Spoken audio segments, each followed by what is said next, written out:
America అధ్యక్షుడు Donald Trump, Italy ప్రధానమంత్రి Georgia మెలోనీల మధ్య దౌత్యపరమైన విభేదాలు మరింత తీవ్రమయ్యాయి.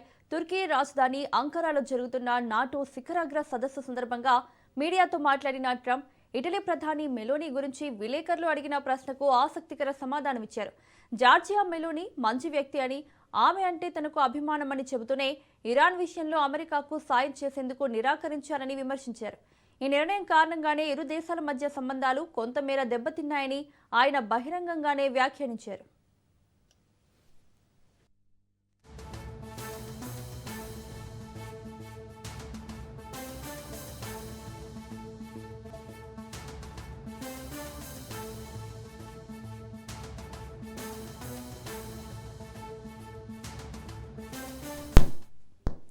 వ్యూహాత్మకంగా అత్యంత కీలకమైన హార్ముజ్ జలసంధి వ్యవహారంలో ఇరాన్కు వ్యతిరేకంగా అమెరికాకు మద్దతిచ్చేందుకు ఇటలీ నిరాకరించిందని ట్రంప్ వెల్లడించారు.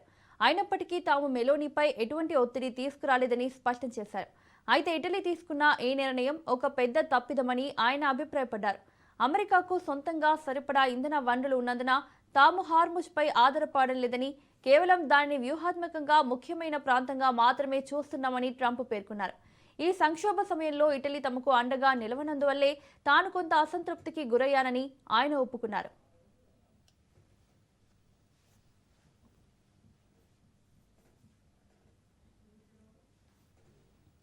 మరోవైపు ఇటీవల ఫ్రాన్స్లో జరిగిన G7 సదస్సు నేపథ్యంలో ఇరు నేతల మధ్య మొదలైన ఫోటో వివాదం ఈ ఉద్రిక్తతలకు మరింత కారణమైంది. ఆ సదస్సులో తనతో ఫోటో దిగేందుకు మెలోనీ ప్రాధేయపడ్డారని, అందుకే తాను అంగీకరించానని ట్రంప్ ఇటీవల చేసిన వ్యాఖ్యలు అంతర్జాతీయంగా దుమారం రేపాయి. అయితే ట్రంప్ చేసిన వాదన పూర్తిగా కల్పితమని, అందులో ఎంతమాత్రం నిజం లేదని మెలోనీ ఆ వ్యాఖ్యలను కొట్టిపారేశారు.